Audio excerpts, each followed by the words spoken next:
Hello everybody, welcome to Aude and Tuluva, where we're walking our way through Tolkien's The Lord of the Rings. Today, we are talking about Chapter 1, The Long Expected Party. First things first, if you've read The Hobbit, you may notice a parallel with the title of the first chapter, The Unexpected Party. While clearly a different way to have a party, both parties end the same way.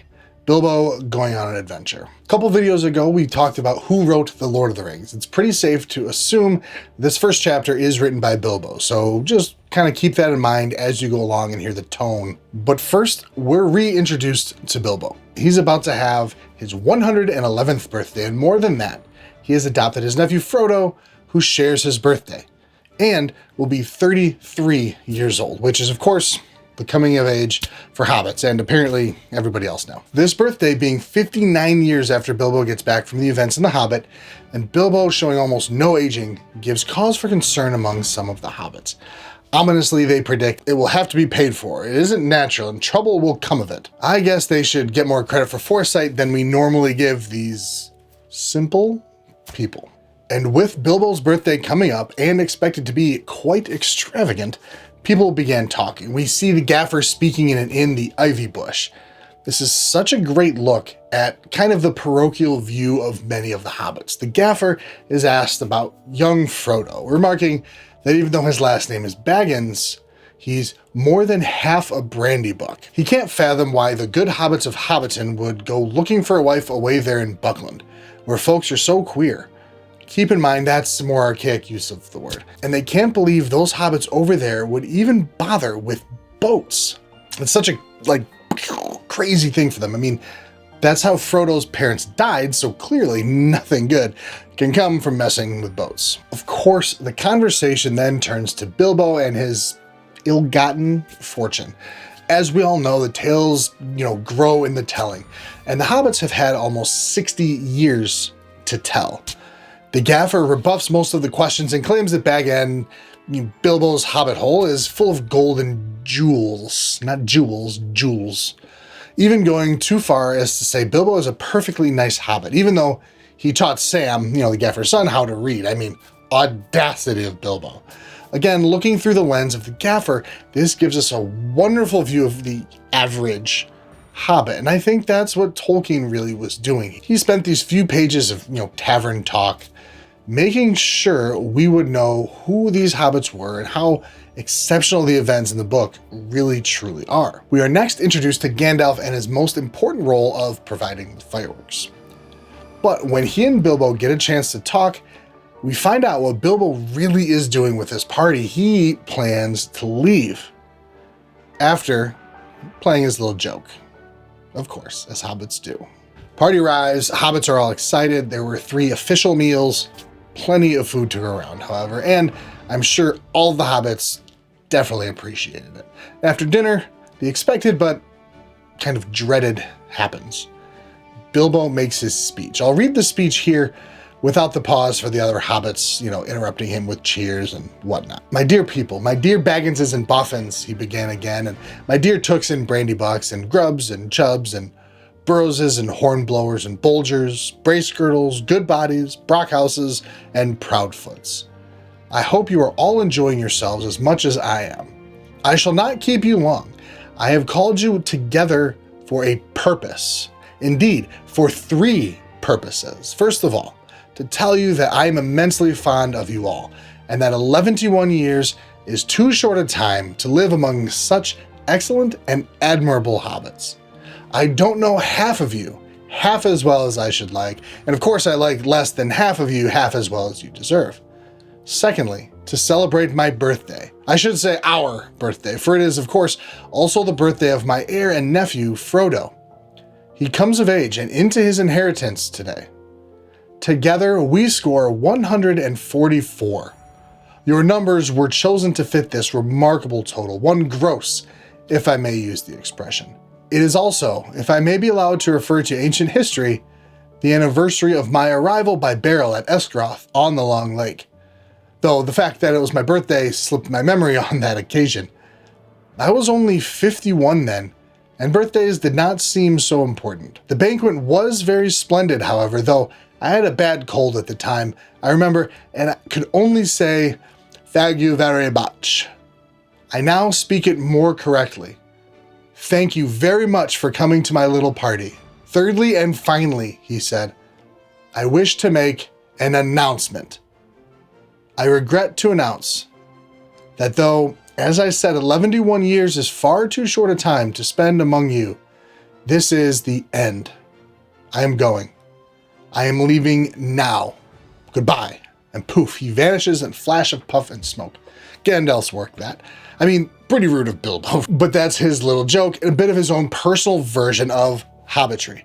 But he's not done. The next day, as many hobbits came to Bag End to, of course, complain to Frodo, they found there were gifts left for them by Bilbo. And of course, he left lovely, personalized tags. And if I may say, he was a bit savage. For Edelard took, for his very own, on an umbrella.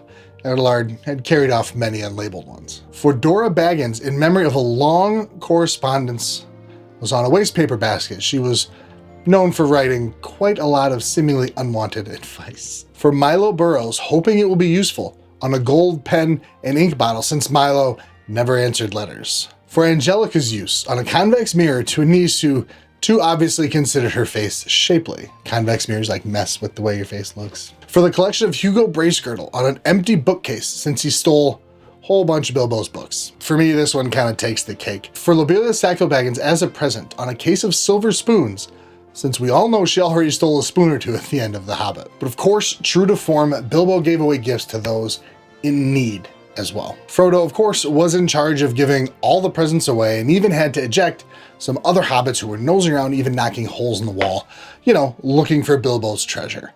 And when the Sackville-Baggins received their gift, not only were they, let's just say, a little miffed at Bilbo's slight, they were infuriated that all the paperwork was in order for Frodo to be Bilbo's heir. As they leave, they give Frodo a parting shot. You don't belong here, you're no Baggins. You're a brandy buck. Frodo, of course, responds to his friend Merry, did you hear that, Merry? That was an insult, if you like. And classic example of hobbitry, Merry responds, it was a compliment, and so, of course, not true. Frodo was so frazzled after that visit, he almost didn't let Gandalf in. During their short discussion, we learned Frodo knows the true story of how Bilbo got the ring, not the version of how Bilbo was given it as a present. Even Frodo thought that was really an odd thing for his uncle to invent. Gandalf, of course, thinks it's odd too. He asks Frodo to not use the ring, as it might have powers other than making one invisible. But clearly something has unnerved Gandalf, as he mentions he will leave right away and be gone for a while. The end of the chapter states Frodo did not see him again for a long time. But what made him so jumpy? Let's backtrack to the part that you probably noticed that we skipped. Okay, so Bilbo disappears at the end of his speech. He clearly put the ring on, goes back to Bag End, pulls out traveling gear, cloak, sword, pack, you know, dwarves, the usual stuff we all use to travel. When Gandalf shows up, he asks if Bilbo had done as they discussed and left everything to Frodo, including the ring. The odd piece is after Bilbo stuck the ring in the envelope with all the paperwork, the envelope went into his pocket instead of onto the mantle. Clearly, it won't do Frodo very much good there, and Bilbo tells Gandalf something that worries him. I am old, Gandalf. I don't look it, but I am beginning to feel it in my heart of hearts. Well preserved indeed, he snorted. Why, I feel all thin, sort of stretched, if you know what I mean. Like butter that's been scraped over too much bread. That can't be right. I need a change or something. Doesn't seem like a good sign. And as he goes to leave, Gandalf checks to make sure Bilbo left everything he said he was going to leave. But of course, the ring and envelope still is in Bilbo's pocket. So I had my first baby a little while ago, and this makes me think of the first couple months with the new baby. I was exhausted. I felt like I had so much to do. I would help with the feedings at night, then get up and work for the day, and then help with feedings when I got home, and there wasn't much of me to go around. I definitely didn't see any friends for a few weeks. There just wasn't enough of me to do all the things that I needed to do. And it was never ceasing. That's kind of the best way I can internalize Bilbo feeling here. Maybe you have your own example as well. Let me know in the comments below. But if on the off chance you haven't read this passage yourself, please go read this exchange. I left some out, of course. It's really amazing. The short of it is Bilbo gets angry that Gandalf wants him to leave the ring. Bilbo flushed, and there, was an angry light in his eyes. His kindly face grew hard. "Why not?" he cried. "What business is it of yours, anyway, to know what I do with my own things? It is my own. I found it. It came to me." "Yes, yes," said Gandalf, "but there is no need to get angry." "Well, if I am, it's your fault," said Bilbo. "It is mine, I tell you, my own, my precious, yes, my precious." And man, does that just hit hard. One, Bilbo calls the ring his precious, the same thing Gollum called it. Clearly disconcerting. Two, add how angry Bilbo gets to him feeling stretched and thin. The ring is obviously affecting him, as none of this is very much like the average hobbit, let alone the congenial Bilbo. He's a hero who saved his dwarf friends time and time again, even though they might not even have been considered friends. Gandalf, convinces Bilbo to give the ring up, but he's still a little reticent, claiming, "I found it, and Gollum would have killed me if I hadn't kept it. I'm not a thief." Whatever he said, which to me is heartening. The ring is working on Bilbo, causing him to become angry with Gandalf, but he still holds on to his hobbit sensibility. He doesn't want to be called a thief. It seems that after all these years, the ring doesn't quite have the hold on Bilbo that we originally thought. As Bilbo finally puts the ring and envelope on the mantle, after all, that was the whole point of the party, to give away a bunch of presents.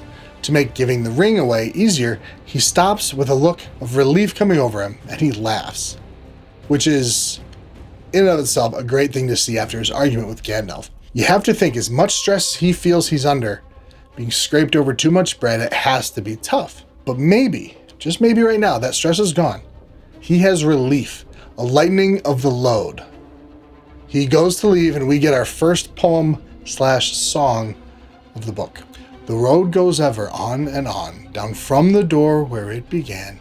Now far ahead the road has gone, and I must follow if I can, pursuing it with eager feet, until it joins some larger way, where many paths and errands meet, and whither then I cannot say." This is what Corey Olsen in Exploring Lord of the Rings has come to call Hobbit meter. It's iambic tetrameter, 4 beats of unstressed, stressed, da-da, da-da, da-da, da-da. And you'll see this in pretty much every poem recited or sung by a hobbit as we go through the book. I'll link Corey's podcast in the description below so you can spend hundreds of hours on that. I can't find where he talks about this poem specifically. If he does, but he goes over every other poem in quite the detail. It's a very optimistic verse to me. The road is like a river and the door is a spring. It flows down, eventually joins a larger river. It meanders through the easiest path, and Bilbo is following it with eager feet. He's no longer dragging under the stress of not having enough of himself to spread around. He is truly ready for another adventure. And as he leaves, we have Gandalf watching him leave, quietly saying goodbye to Bilbo where he can't hear. I hear it kind of as a wistful goodbye. Gandalf wants Bilbo to be safe, but he is excited for the Hobbit and wants him, of course, to stay safe. Frodo comes back to Bag End to surprise Bilbo left the ring. Gandalf warns him to keep it secret, keep it safe, and he goes to bed. Now, of course, fast forward to where all the presents are passed out. The next day, Gandalf tells Frodo he needs to leave immediately. Reading into this, we clearly see that Gandalf's interaction with Bilbo the night before has unnerved him, and Frodo notices, as Gandalf leaves, that he seems unusually bent, almost as if he were carrying a great weight. Gandalf is clearly worried and leaving to try and allay his fears. The last thing we know is Frodo does not see Gandalf for a long time. And that's the end of Chapter 1. Thank you for watching. For much more Lord of the Rings and Tolkien-related videos, please like and subscribe. If you're looking for an even deeper dive on Tolkien's Legendarium, check out the Prancing Pony podcast and Corey Olsen's Exploring Lord of the Rings on your podcast platform of choice. I'll link them in the description below as well. Until next time, Aure and Tulava, day shall come again.